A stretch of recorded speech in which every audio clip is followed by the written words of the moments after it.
Baik, terima kasih. Perkenalkan, nama saya Luciana Rusinalai dari kelas C jurusan Sosiologi semester 6. Di sini pertama-tama saya akan menjelaskan tentang buku pertama mata kuliah anti korupsi. Buku ini menjelaskan tentang lembaga anti korupsi, beberapa sejarah dan teori, di mana dia berpendapat meskipun pentingnya prinsip-prinsip umum ekonomi yang luas, setiap negara membutuhkan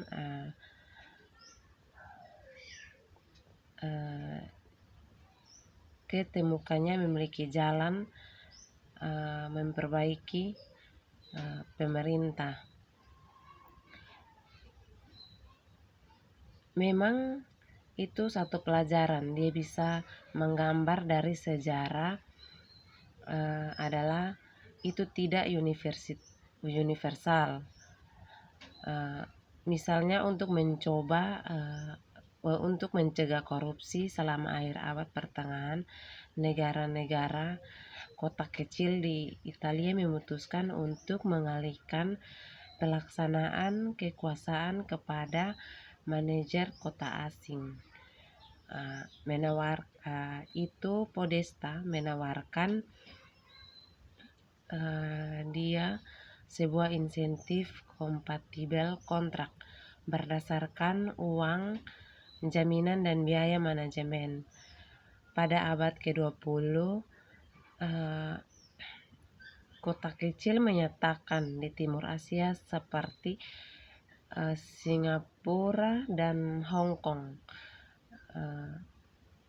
cepat menjadi pembersihan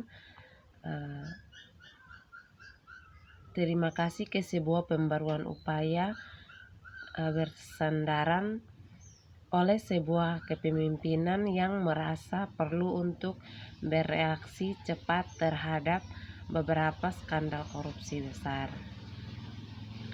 Di Amerika sebaliknya, pengurangan korupsi adalah sesuatu yang cukup panjang, mencakup lebih setengah sebuah abad.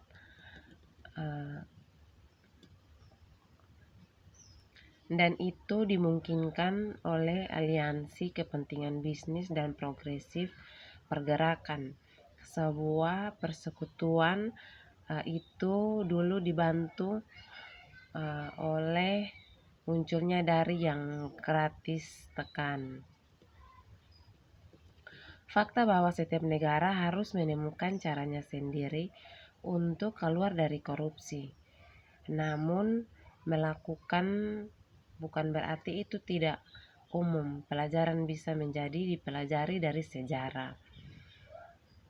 Sejarah memang menunjukkan bahwa semua transisi yang berhasil menuju tata pemerintah yang baik memerlukan perubahan norma, sehingga pada akhir proses sebagian warga negara merasa bahwa kepentingan terbaik mereka adalah untuk mematuhi aturan hukum.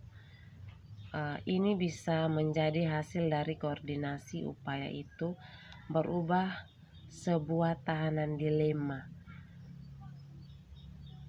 tipe situasi untuk sebuah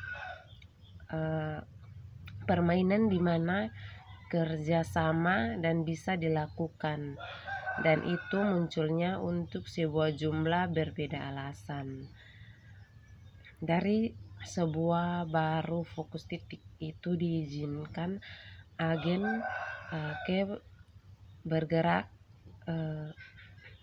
untuk Pareto, unggul keseimbangan sebagai itu klasik perburuan rusa permainan. Contoh yang baik dari solusi koordinasi yang memiliki potensi ke arah memperbaiki pemerintah diganggu mafia Sisilia adalah Adio Piso, sebuah pergerakan dari Sisilia. Bisnis itu bertentangan mafia rakyat oleh setuju secara terbuka bukan ke membayar pisah. Seperti sebuah sumpah boleh meningkat secara substansial, itu biaya untuk itu mafia ke membalas WHO. WHO menolak ke membayar. Sebagai pembalasan akan perlawanan itu seluruh asosiasi dan bukan pemilik toko individu. Dengan demikian, Adiopiso dapat membantu koordinat bisnis jadi sebagai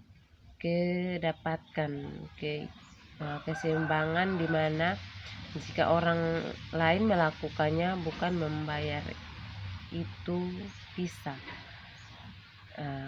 tidak satu memiliki sebuah minat di sepihak membayar, dan mafia menahan diri untuk tidak bertanya.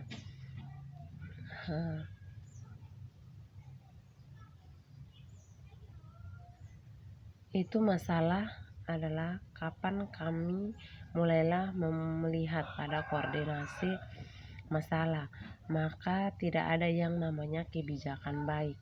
Selain itu, pemberantasan korupsi dengan sendirinya tidak serta-merta membawa good governance. Alasannya sebagai Franciscus Fukuyama berpendapat,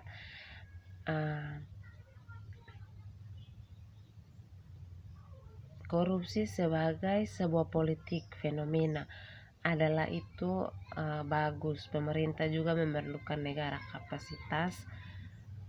Jadi itu anti korupsi upaya boleh menjadi tidak berbuah absen negara kapasitas dan insentif yang tepat. Ini mungkin menjelaskan mengapa generasi pertama dari kebijakan anti korupsi yang bertujuan untuk menginformasi pegawai negeri sipil dalam tradisi Weberian gagal.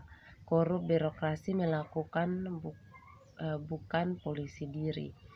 Kegagalan pendekatan seperti itu menyebabkan komunitas pembangunan fokus pada transparansi dan pertanggungjawaban. Pengukuran ditunjukkan untuk mobilisasi sipil masyarakat.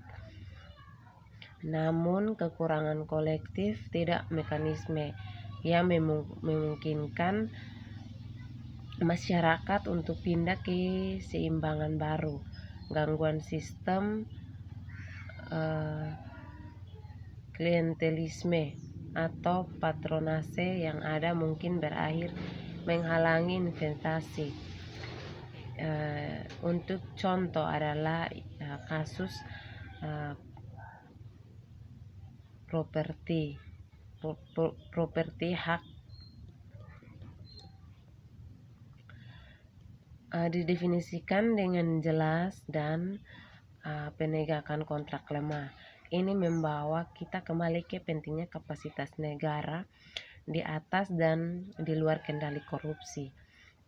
Cina adalah sebuah contoh dari sebuah negara tradisi yang cukup lama, negara kapasitas, memiliki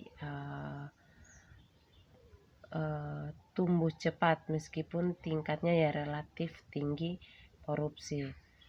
Hubungan antar korupsi dan kejahatan terorganisir adalah fokus Susan Ross dan Bonnier.